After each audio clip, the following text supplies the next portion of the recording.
Navigating a medical discharge can be challenging enough on your career aspirations and your identity.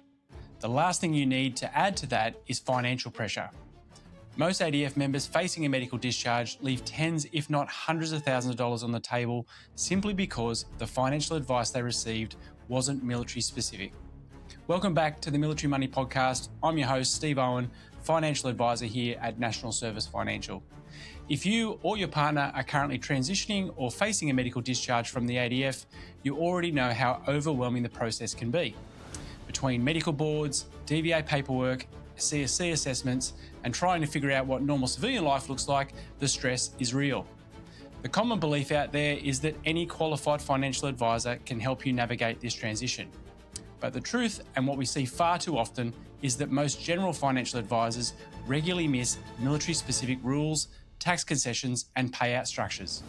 Those missed details cost veteran families massive amounts of money over their lifetime. At National Service Financial, our team lives and breathes military financial planning every single day. We've seen firsthand how getting the right advice at the right time transforms the stressful exit into a long-term financial security plan. In today's episode, I'm walking you through a real-life client case study. We'll look at a veteran who engaged us during his medical discharge process after seeing another financial advisor who missed critical entitlements. I'll show you how we used the DFTP funding, we fixed a missed tax offset opportunity, and we uncovered missed DVA payments. We were able to optimise his permanent impairment payout and built a bulletproof long-term wealth strategy for him and his family. So let's dive in. Let's set the scene. Our client, let's call him John. He came to see us after a complex medical discharge. After a 24-year career in the Army, the injuries had mounted and he was medically unfit for further service. Now we're staring down at an uncertain financial future. When John first sat down with us, he was stressed. He was trying to figure out how his household would cover everyday living expenses, continue to pay the mortgage, support his family, now that his ADF salary had stopped. But the very first thing we addressed wasn't an investment portfolio or a complex trust structure. It was understanding John, his situation, his financial goals, and starting to build a picture for what life post-defence might look like.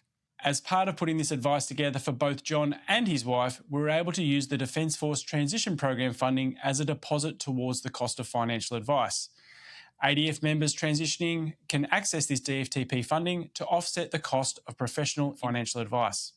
Many members either forget this funding exists or they let it expire.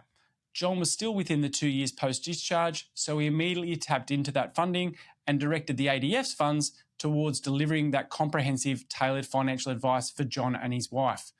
We removed that upfront cost barrier for them, allowing us to build a full family roadmap without putting an extra burden on their cash flow during an already stressful period.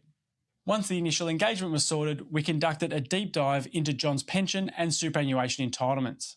Now, because John was medically discharged, he was entitled to a CSC Class A invalidity pension under the MSBS scheme. Now, here's where the story gets critical and where the specialised military financial knowledge makes or breaks a plan. John had actually spoken to another financial advisor prior to meeting with us. That advisor had looked at that CSC Class A pension simply as a standard taxable pension income. They failed to apply for the disability superannuation benefit or DSB tax treatment. Now, for those unfamiliar, when a CSC Class A pension is approved, you can apply to have it classified under the DSB rules for tax purposes. Doing this recalculates the tax-free component of the pension based on the service period between the years remaining up until compulsory retirement age. Now, without the DSB classification, or you may have heard it referred to as the Douglas decision, John was paying significantly higher marginal tax on his pension payments every single fortnight. We worked with CSC and the ATO to ensure that the DSB tax calculation was correctly applied to his Class A pension. And now the result, an immediate permanent increase in his net take-home cash flow. That simple correction, which the previous financial advisor had completely overlooked, put thousands of dollars back into John's pocket every single year for the rest of his life. Now, alongside his Class A pension, we aligned his DVA incapacity payments. Incapacity payments compensate for lost earning capacity, but they interact directly with your CSC pension. Now, we structured this cash flow so that his fortnightly income was stable, predictable, and fully optimised for tax efficiency. Next, we turned our attention to John's DVA entitlements, specifically his permanent impairment compensation. John's previous financial advisor had looked at his PI claim in isolation, treating it as a simple choice between taking a lump sum or a lifetime weekly payment. But they missed the life-changing associated benefits, specifically the eligible young persons payment and the ongoing education and training scheme benefits. When we audited John's DVA outcomes, we identified that he was entitled to missed eligible young persons payments that had never been properly accounted for or claimed. We cleared the roadblocks and filled the knowledge gaps to ensure that those payments were rightfully paid out. Then we turned to his CSC member and ancillary benefits. A common misconception amongst veterans that have medically discharged is that their superannuation journey is finished. They think, I'm getting a pension, so super doesn't really matter anymore. Now, that can be a huge mistake.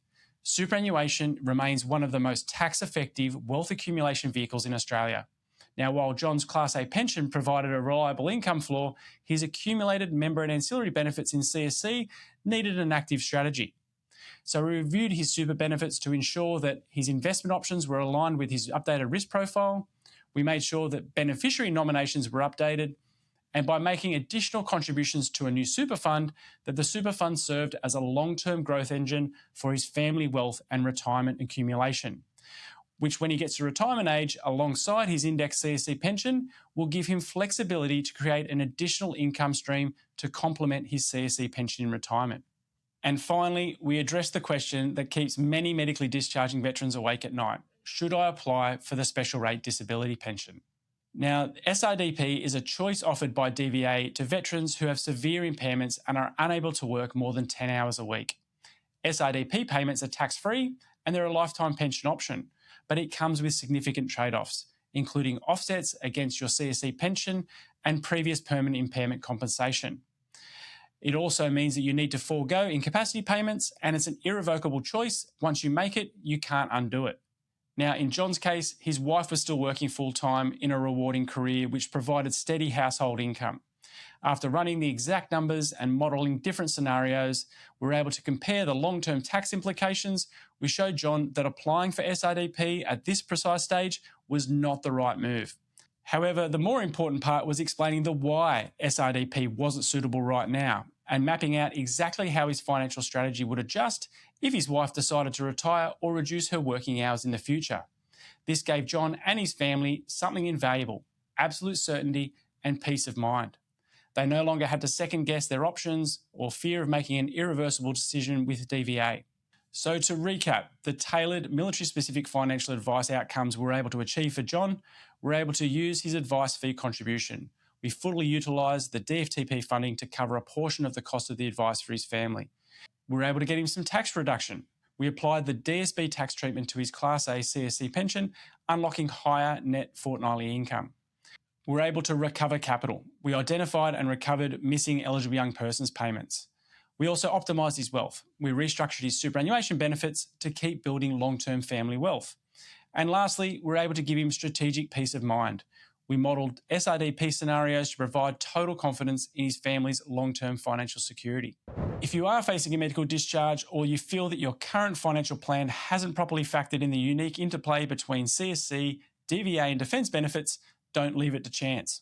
Reach out to the team here at National Service Financial, visit us at nationalservicefinancial.com.au or book in a free consultation. We know the system, this is what we do, and we're here to help you build the future that you deserve. Thanks for listening to the Military Money Podcast. I'm Steve Owen. Until next time, look after yourself and I'll catch you in the next one.